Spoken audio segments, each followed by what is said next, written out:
Faire une publicité est un vrai défi. Les plus grandes entreprises composées des meilleurs talents y passent parfois des années. Je me suis mis au défi de réaliser une publicité professionnelle pour cette enceinte Marshall en quelques jours, seul et avec 0 €. Attention, très court extrait.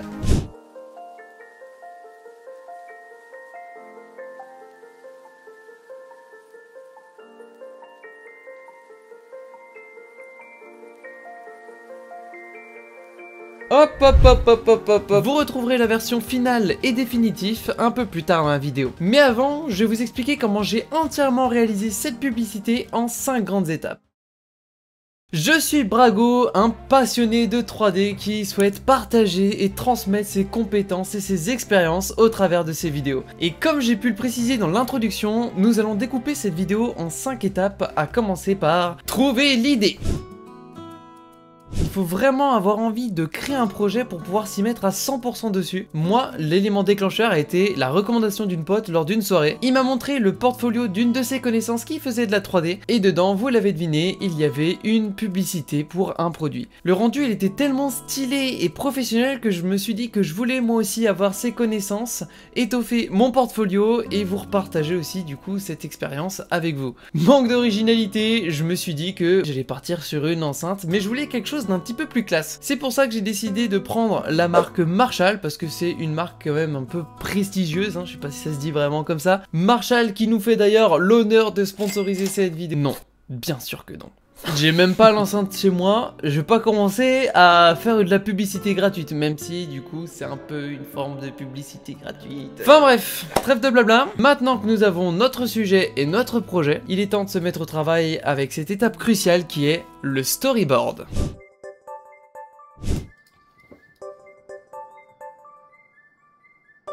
Bon, j'ai dessiné 3-4 plans vite fait, histoire de me souvenir un peu de ce que j'ai imaginé pour la pub, mais bon, il n'y a rien de bien foufou. Regardez, en plus, je dessine trop bien. Ah, je sais que le storyboard c'est méga important, mais j'ai pas envie.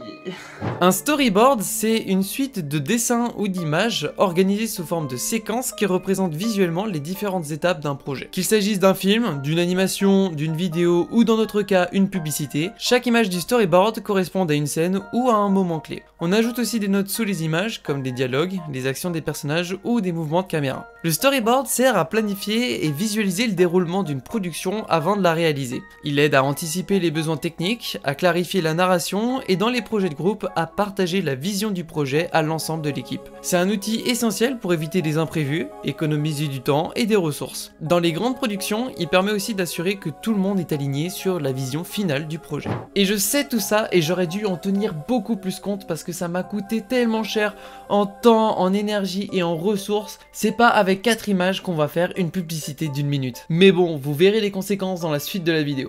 Maintenant passons aux choses sérieuses, au cœur du projet avec l'étape suivante qui est la modélisation 3D et le texturing. Il est maintenant temps de passer sur l'ordi. J'ai choisi cette enceinte Marshall parce qu'elle reste quand même relativement simple à modéliser. Si on regarde bien, ça reste un gros cube avec des zones creusées à l'intérieur à plusieurs niveaux et des bords arrondis. Bon, il y a quelques petits détails en plus, mais je savais que la difficulté ne résidait pas dans la modélisation, mais dans les textures. Il faut donner l'impression que cette enceinte elle est réelle, qu'elle existe dans notre monde alors que tout est numérique. Pour avoir ce résultat, j'ai utilisé des textures de haute qualité qu'on retrouve un petit peu sur internet. Personnellement, j'utilise 3 sites internet qui sont Polyhaven, Ambient CG et 3D Texture. Mon doigt a craqué. Pour les textures un petit peu plus subtiles, comme par exemple au-dessus de l'enceinte ou derrière au niveau du texte, j'ai simplement récupéré des images de la vraie enceinte et je les ai collées en fait sur mon modèle 3D. Comme ça je sais que j'ai exactement les mêmes textes, la même configuration, que tous les placements sont bien optimisés et en plus ça me fait gagner du temps. Et un petit peu de réalisme. Pour ce qui est du texte Marshall à l'avant, je me suis pas trop pris la tête, j'ai réussi à trouver une typo similaire sur internet. Seul bémol a été un petit peu buggé sur Blender, mais comme beaucoup de typographie, donc j'ai dû faire quelques petites modifications, mais je trouve que le résultat il est plutôt satisfaisant. D'ailleurs, petite parenthèse, j'ai modélisé cette enceinte en direct sur YouTube et Twitch pour que vous puissiez voir comment modéliser l'enceinte étape par étape. Ça m'a aussi permis d'avoir du recul et des retours en direct sur le modèle, ce qui m'a permis d'avoir quelque chose de plutôt réussi. Du coup, merci pour vos précieux retours, c'est vraiment super cool. Et maintenant qu'on a notre modèle 3D finalisé et texturé, on va pouvoir passer à l'étape suivante pour créer notre publicité qui est revoir le storyboard. Tiens, comment on se retrouve? Et oui, maintenant qu'on peut commencer à s'amuser, à jouer avec les animations, la lumière, etc. Et bah c'est retour sur le storyboard. Sauf que cette fois-ci, j'essaye de l'aborder d'une autre manière. J'ai commencé par chercher une musique pour savoir un petit peu le mood que je voulais pour ma publicité. Je savais que je voulais quelque chose de plutôt calme, assez classe et surtout pas copyright. Ok, pas ça. Ça non plus. Ça non plus. Ouais, on l'entend partout. Bordel, c'est toujours les mêmes choses. Non, toujours pas. Trouver des bonnes musiques pas copyright, c'est vraiment pas simple. Sachant que je cherchais quelque chose d'assez spécifique. Enfin, si je fais une pub pour une enceinte avec de la musique qui correspond pas du tout ou qui est pas terrible, bah c'est vraiment pas terrible quoi. Du coup, après une dizaine de minutes à écouter plein de musiques différentes, je tombe sur celle-ci.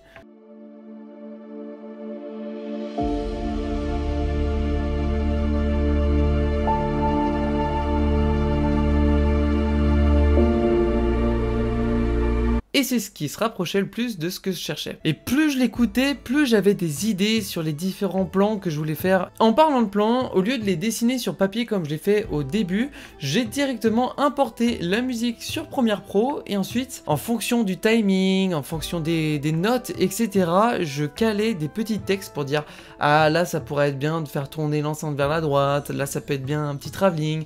Je notais comme ça sur le rythme de la musique directement sur Premiere Pro mon storyboard. Ce qui donnait quelque chose comme ça.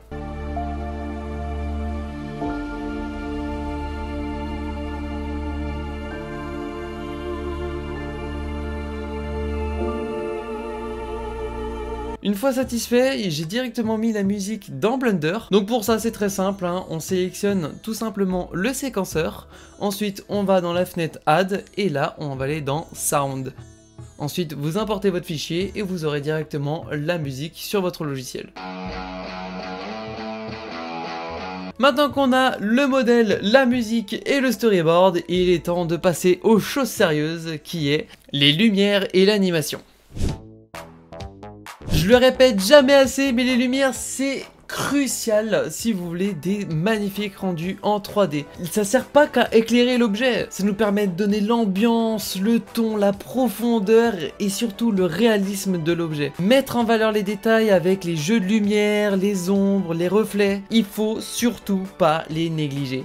Si vous voulez comprendre comment fonctionnent les lumières en 3D, créer des ambiances et approfondir le sujet, je vous mets une vidéo en fiche en haut à droite qui vous permettra de répondre à toutes vos questions. Du coup, en fonction de la position de la caméra sur le storyboard, j'ajuste les lumières pour voilà avoir une belle image, une belle composition. Mais nous, on veut pas des images, on veut des animations. Alors j'ai fait très simple, j'ai mis ma caméra sur une courbe et j'ai dit tu vas de là à là en 5 secondes.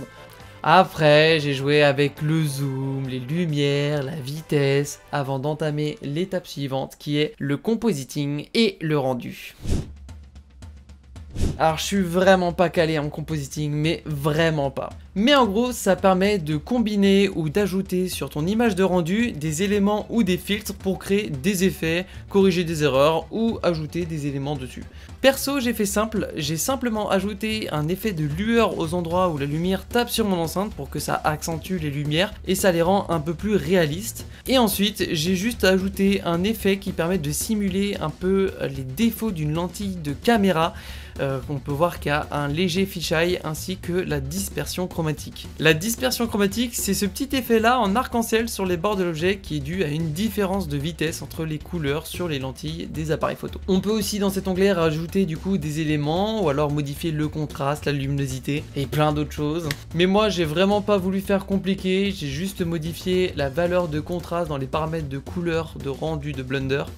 Et ensuite j'ai fait des rendus scène par scène, comme ça j'avais tous mes éléments que j'ai pu directement gérer sur Premiere Pro. Ça m'a permis d'être un petit peu plus à l'aise sur le montage sonore et sur l'organisation des scènes en général. Et puis voilà, on a fini toutes les étapes. Il est maintenant temps de vous montrer le résultat. Abonnez-vous si vous avez passé un bon moment et dites-moi ce que vous en avez pensé en commentaire. Maintenant, place à la publicité.